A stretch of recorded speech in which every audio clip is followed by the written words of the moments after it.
Greetings from the right coast. This is Mad Shad. What are we going to talk about today? Well, Opsec. Opsec. What is Opsec? Operational security. A lot of people don't think in this way in their daily lives, and that's what I'm referring to right now. It is definitely a part of going gray man, if you will, and that deals with what I'm going to talk about is what can be gleamed from you and your property, your car, what's on your person, how you present yourself, how you react to situations, how do you deal with things. Mainly, what kind of information do we present to the rest of the world? As you may well know, I was a CO at a correctional facility years ago, and just getting out of the Marine Corps and needing a job, and figured, hey, I'll go work at the prison in my little hometown in Tennessee. Like, yeah, sure, I can do this. It's easy. What I didn't know is that everything that we had on us, how we were walking, how we were talking, how we were dealing with certain situations that were being presented to us so that they could judge our reactions, our reaction times, everything. We were really dealing with a very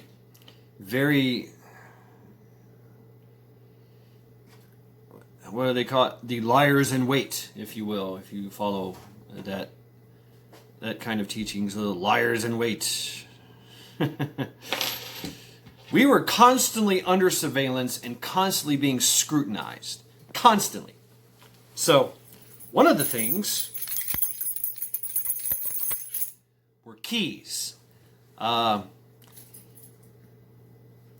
the time, key retention meant taking the keys, putting it on a D-ring carabiner, and locking it to your belt or belt loop or belt carrier. And it was, it was heavy duty, and it was meant to not let the keys fly everywhere if you're in a scuffle or something. Like it was hard, or if you were down, it was harder for them to grab and run off with the keys. So key retention, that was basically it. So basically, it just dangled in front of you or to the side of you or, to the back of you. A lot of people put it behind there, like in the back. I don't know why. That was stupid. A lot of people would grab for the keys. But what it did is it showed everyone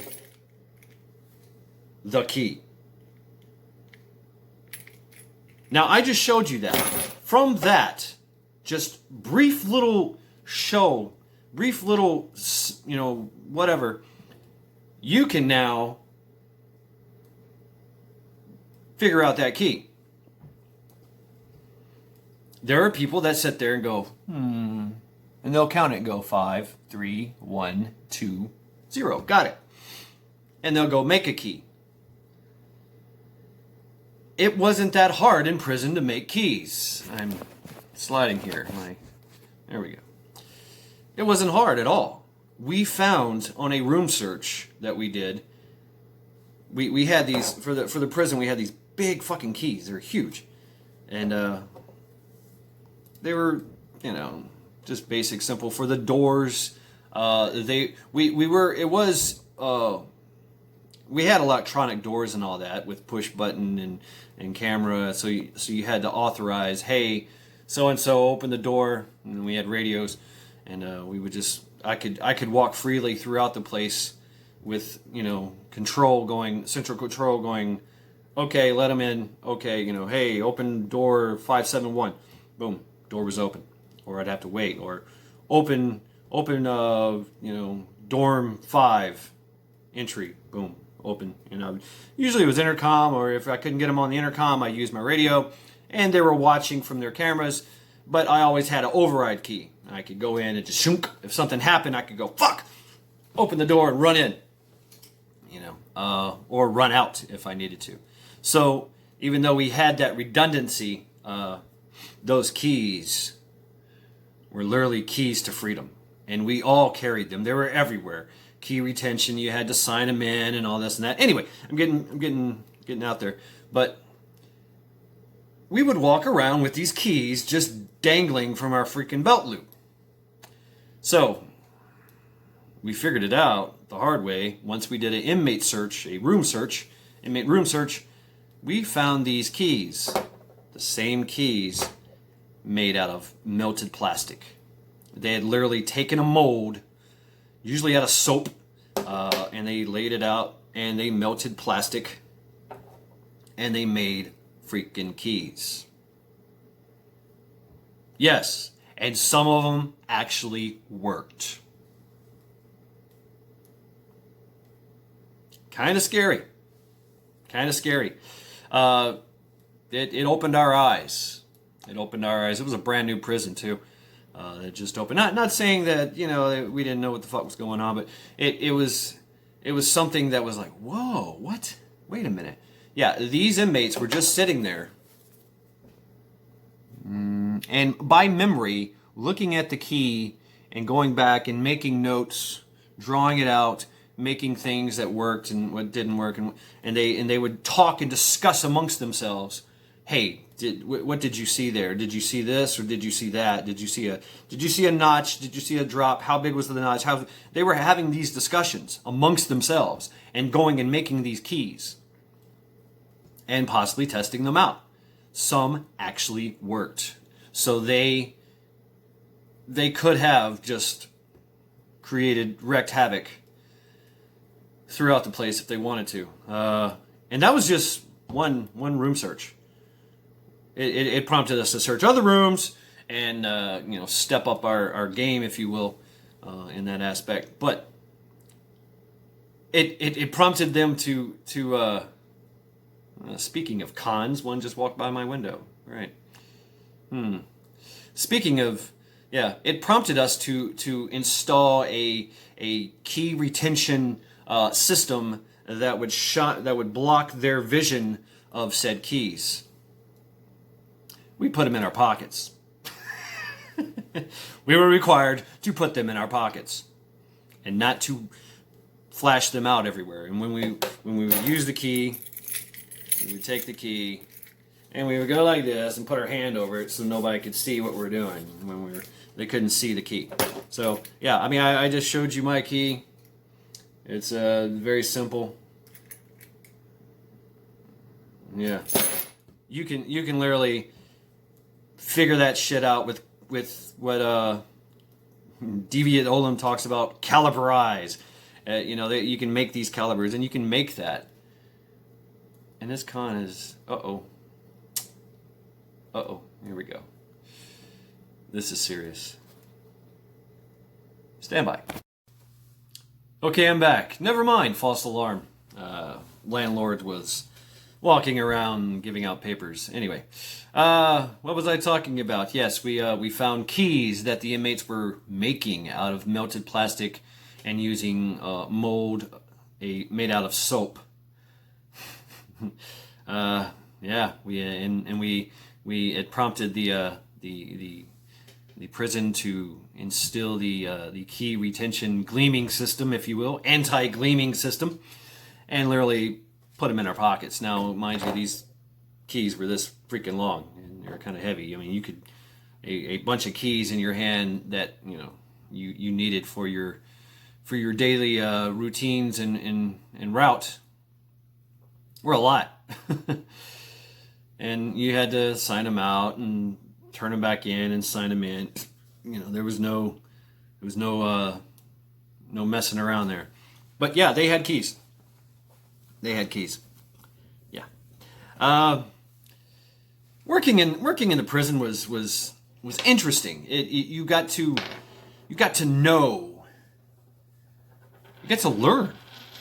And I used to take my keys and just do the same thing, and my personal keys, and just dangle them off a belt.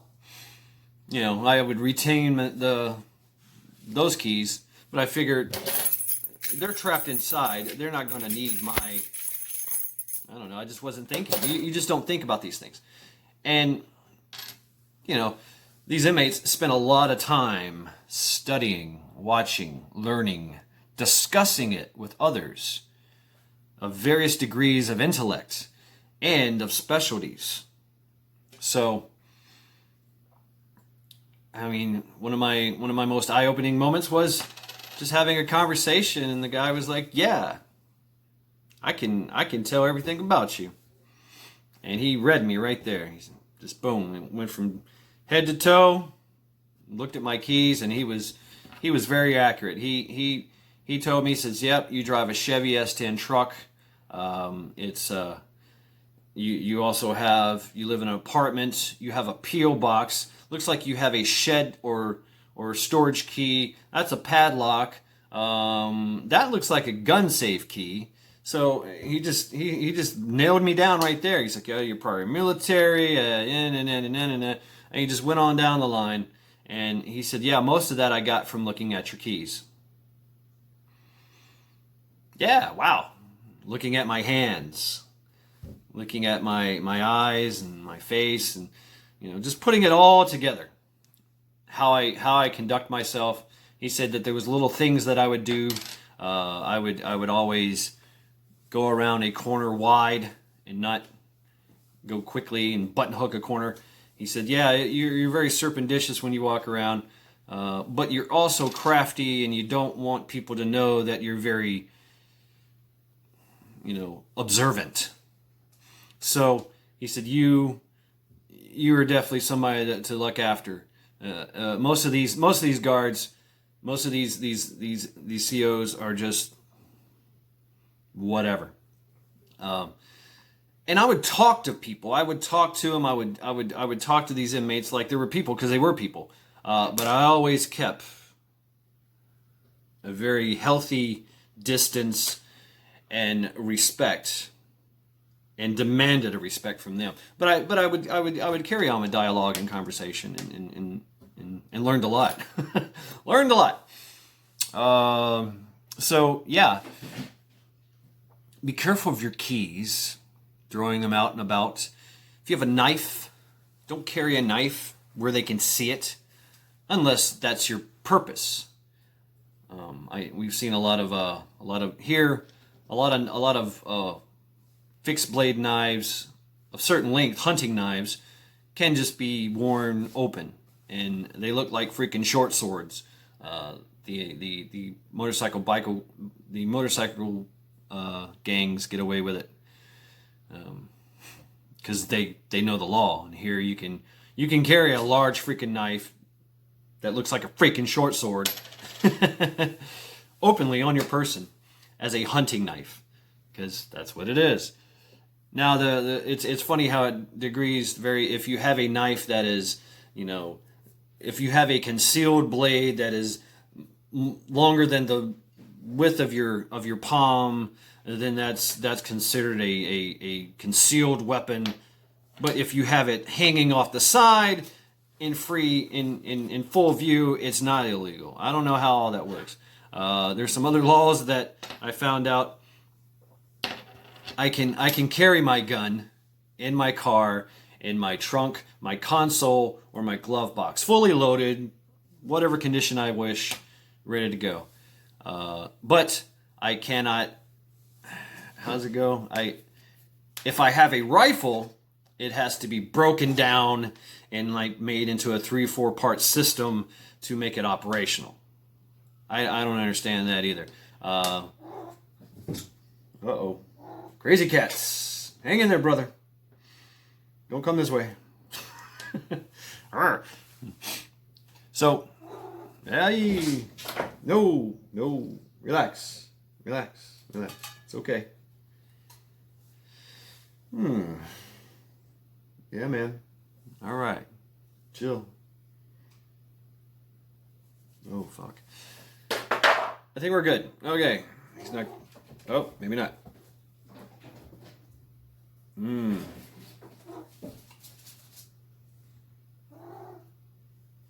Hang in there, brother. Hang in there. Anyway, crazy cats and their your rampages. So, I don't know. What was I saying? Fuck. Everything that we have and that we present to ourselves can be gleaned. Walk into a Walmart parking lot and just look around. Look at all the stickers on a car. Look at all the crazy things on a vehicle. You can tell who has a gun and who doesn't. Who went to college, what college they went to, if they're ENTs, if they're Leos, if they're whatever. There's so many ways to glean information. Look into somebody's cars. I mean, I advise against it, but a lot of people have things just laying out and about, their address, bills, mail, things like that, just laying about, just ready. You can just, and now in this day and age, you can literally just take your phone and go click, and you got it. You've got their information. They're doxed, and you can move on from there and gather intel and use it to their detriment, to our detriment. So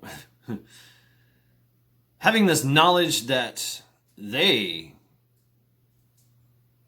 can gather intel off of us just by everything that we say, that we show to them. I like to have no distinguishing trademarks on me unless I'm presenting some type of trademark or brand logos. I don't like to do all that. I got a few, but they're kind of subdued. Like this hat, you can't tell it, but it's just covered in ruins, and this is a pirate hat, but it's my favorite hat. But I deemed it necessary to subdue everything, and so that people just look at it and go, oh yeah, he's wearing a black hat.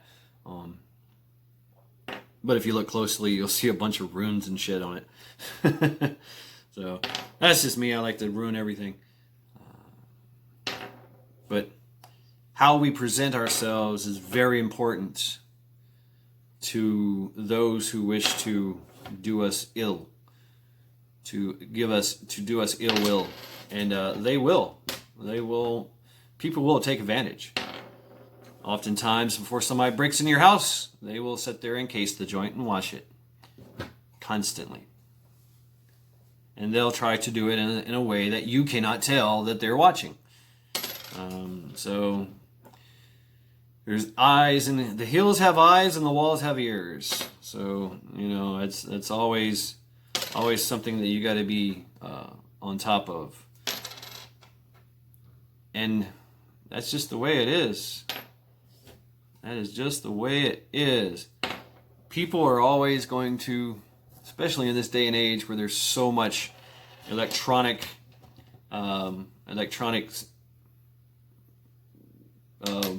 surveillance and technology. Our RFID readers, they can read everything that you have. That's a credit card that has a chip in it. They can read it within a couple feet. All they have to do is just walk by you, and it's gleaming all this information and credentials, if you will. It's very important to safeguard against that, and one of the easiest ways are that guy, aluminum. You've seen these RDI. I always mess it up. These anti-reading wallets. Very pricey, and they've got a piece of metal in there which blocks the signal, and it's just, you can do the same thing with aluminum, any kind of other cheap little metal that just blocks the signal, but it has to be totally encased. Well, there's one that one side is like, say for credentials, one side is nothing but it opens up and you put your little credentials, say if you're using it to swipe. One side is a plastic that you can see, you can show everybody. You got your name tag or whatever. You see those in your little neck name tag, and you use this to get into the doors of your your building, of your workplace, and if there's some kind of stupid little security, you show it, or you got the card reader to get in a door or something. People can actually gleam those credentials, go back and make a clone of it. Very, very simple. You just got to have the equipment, and that's it, and just a little bit of knowledge, and you're dangerous. So, gleaming, presenting that, stopping that, first and foremost, being out of that eye. If you're doing successful, if you're very successful, and you have all that good gear, and you got all that good, you got a good nice car, nice house, you got all the nice looking gear on, you got all the bells and whistles, the electronic bells and whistles, and all that. Yeah, people are gonna be like, yes, let me look at this guy.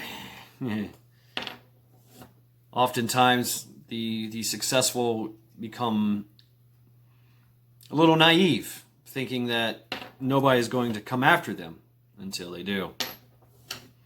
So, that's what happens. It's a what? 214. Gotcha. I just doxed some drug dealer. They do that a lot here. There is some, and see, all I do is I just watch. I notice and I watch. I see the same person walking around on the cell phone, nervously just kind of pacing around, gaunt face, gaunt features, wearing shorts and a heavy coat, and just nervously looking around, walking and pacing. Car drives up, he gets into it, boom, boom, boom, there's a talk, and then he's out, and the car's gone. Okay. Yeah, and then I don't see that guy for quite some time. Until later on, he's walking around. He likes to go to my side because he lives on the other side, and so he'll walk to my side to try to, get away, not, change his location. So just watching folks, you can learn a lot. I seen him one time. I walk my dog a lot, and we go to the office. You see in the office. On Sundays, it's closed. There's nobody there. There's nothing there. There's a pool there, but it's closed as well. But there's a little hallway that goes in there. Bathrooms on one side, office on the other. There's nobody goes there during Sundays. The place is closed. And he, for some strange reason, he walks, he sees us, he stops, he allows us to go by, and then he walks by and goes right into that hallway, and he sits there.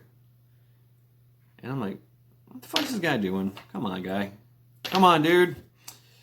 I know what you're doing. And sure enough, a car comes driving in. And he gets into that car, and they have a little conversation for about 2 seconds or 5 seconds or whatever, and boom. He gets out the car, and the car leaves quickly. And he walks right on back to his respectable place. So, I mean, the more that people try to hide their actions, it becomes very, very apparent what they're doing. If you try really, really hard to be stealthy, you're not stealthy. You're just not. There's some things you can't avoid. So, I mean, it's if you're going to try to do these nefarious acts, or if you're going to try to hide your actions and your movements, it's especially where you live. Once again, the never eat where you sleep, never poop where you eat kind of thing comes to mind. Because a lot of people are just sitting around watching everything. The nosy neighbor. I'm not the nosy neighbor. I'm very observant. So it's good to make note of certain people in your area, especially if you're in an apartment building and in the urban setting. It's like a small village, and it's a kind of village where nobody wants to talk to each other. Nobody wants to be bothered, if you will. So, but everybody is watching everybody, at the same time. So I mean, it's kind of weird. And there's some neighbors here that I talk to and stuff. It's good to know these things. And those nosy neighbors will tell you things about certain people. I mean, you can take that with a grain of salt. But it's good to know information. And some of it is just unavoidable. Like I said, Mr. Crackhead. I mean, come on. He in a shift situation, I would expect him to try to come at me sideways. I would expect him to try to go for my vehicle or to gain entry to my place while I'm away.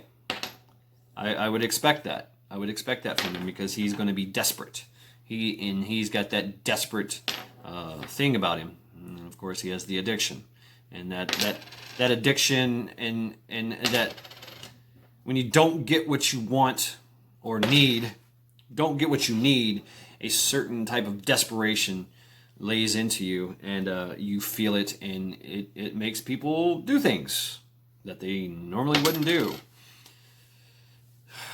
So, I mean, it's good to know the other side. It really is. It's good to know, especially if you have a high moral compass, if you're, and you're religious, whatever, you're a good person, you still got to know the bad. You have to. Because being oblivious to that means that you are a fool and you will be taken advantage of. A fool and his money will soon part. A fool and his gear will soon part. A fool and his life will soon part. So it's very important to look at these things in that way. Just wanted to talk about that because I was checking out some live streams, and they were talking about that, and it brought it up about the keys in my prison situation, and the situation that we face in the prison. I was like, wow, yeah, no shit. So yeah, be careful what you put on your vehicle. Don't be telling everybody that you've got your Pro 2A. That's great and all, but it also makes you a target. And if you're driving around with a gun in your car and you've got the sticker of what kind of gun it is, SIG, Glock, we've all seen those stickers, Smith & Wesson, boom, you get a sticker. You get a sticker from the manufacturer and you're like, oh yeah, cool, boom, and you put it on your back window or the bumper sticker, and you're just driving around there, aha, I've got a gun, y'all. And regardless of what you're doing, you can't carry it into certain places like banks and federal buildings, things like that, hospitals, churches. You're not supposed to do that. So, as a respectable gun owner, what are you going to do? If you travel to these places, you're going to put it in your vehicle. You're going to keep it in your vehicle, whatever. Your vehicle is not that secure. It's surrounded by windows. Yeah. Guess what windows do? They break. They can break. Easily. Don't kid yourself. You can take a screwdriver, put it right in the outside corner, right between the window and the door, and just boom. Guess what happens? That whole thing shatters. One rick, you kick it in, you can bust it in. You can get little bladders that just push the door open. I mean, there's so many. You can get the slim jacks, the slim jacks, and all. I mean, there's so many ways. But it's not that damn secure. Your car is less secure than your house, and a lot of houses are not secure as well. So you think you're all secure in your person, you got the big dog and everything, or even if you got somebody at home and you leave, and you're the patriarch or the matriarch of your household or whatever, it doesn't matter. You are away. Now your personal property is a target. and people will try to figure out how to get in there and get your shit, get your stuff. So you got to be very careful and wary of that. And that's mainly what the thing is, trying to be, keeping that Opsec and being observant of what you show to the world. So I don't want to get more into this because I can literally talk for days about this crap. But just be mindful of what you're showing the world. What's on your car, what's in your car, what's on your person, what kind of, what you're showing to the world. Be careful of that. And go from there. Protect yourself. Operational security is a must. So, that being said, this is Mad Shad signing off.